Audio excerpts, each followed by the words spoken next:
Hey everyone, it's Raven. Welcome back to the Nest. What I have for you all today is checking in with my savings challenges for 2021. If you didn't already know, I'm on a mission to save an extra $10,000 this year in order to buy a house. So if you're interested in seeing my progress for the week, stay tuned.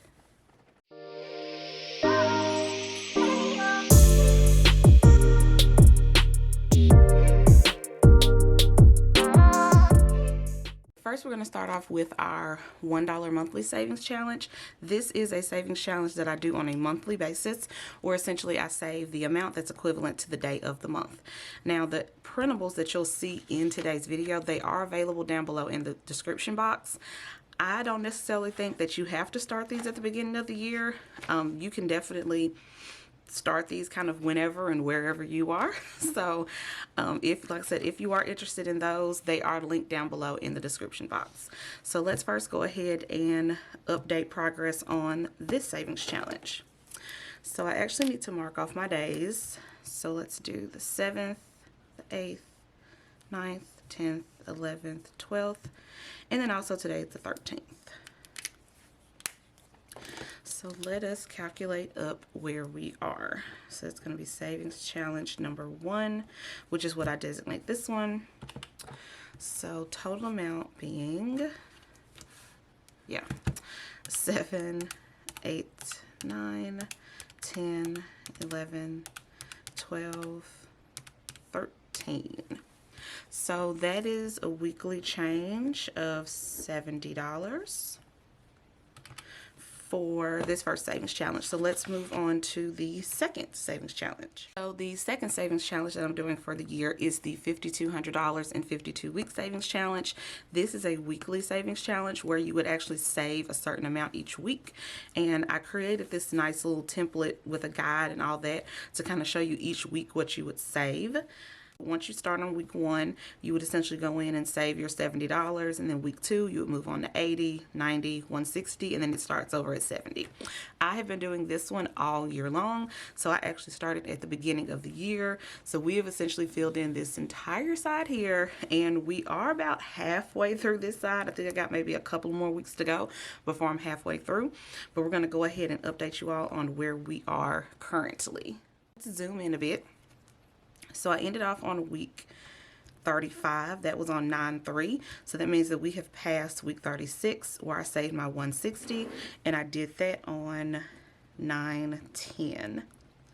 And the day of the week doesn't really matter. I just chose to do mine on Fridays because that just makes sense to me. You can literally choose to do this on any day of the week that you want. I just happen to choose Friday as my day. So let's go ahead and say savings challenge number 2, and this was 160. So that means I should have had a total weekly change, 70 plus 160.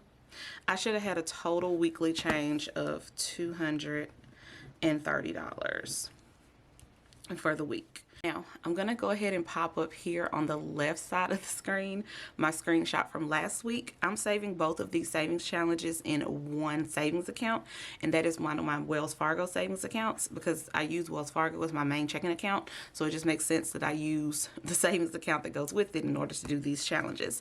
So as of last week, what we had for these combined challenges for the quarter was actually $1,983.07. So if we were at $1,983.07, that means that this week, so we should have saved $230. So we're just going to add last week's total to it to give us what we should be at this week. So $1,983.07. So that means we should be at a total of $2,213.07. Now what I'm going to do over here to the right side is I'm going to pop up the screenshot for this week. Now this is my account balance as of this morning. We are at where we need to be at our $2,213.07. Now, for any new viewers, of course, my existing viewers already are fully briefed and aware of this, but for any new viewers, essentially what I've been doing since the beginning of the year, at the end of the quarter, I move this balance over to another savings account, which I'm going to pop up on the screen in just a bit. So essentially at the end of the second quarter and the first quarter, I moved all of the money that I saved from doing both of these savings challenges to my Ally savings account. Now, I did that for the purposes of because I get better interest over there. Now, one would think I would just run these from that account, but I'm going to keep Wells Fargo as my main checking account because it is the only brick and mortar bank that I essentially use. All the other bank accounts that I have, they are considered online bank accounts, so I don't really have an actual bank to go to, you know, if I needed to withdraw cash for my cash envelopes, if I need to get bank checks, anything like that. So I'd rather just keep like a main account as a brick and mortar. That's just my personal preference. So that is essentially what I've been doing with these savings challenges. Now, new information, new and updated information. This is for pretty much everybody because like I said, this is hot off the press. So because I hope to be going through the Naca process in order to buy a house. I will link a video up above kind of where I go into a brief sort of overview as far as what I understand Naca to be and kind of what I knew thus far as of the filming of that video. I'm going to link above. But essentially Naca is a process that helps you purchase a house. And it's sort of like a mortgage broker / down payment closing cost assistance program. So essentially with the program, you're purchasing a house, but you do not have to pay a down payment and no closing costs. Also, your mortgage does not have any PMI. And in addition to that, you can also get a really low interest rate because the program gives you the option to buy down your interest rate, which in a sense is basically like putting down a down payment, but your down payment is actually doing additional for you aside from just lowering the amount of your loan.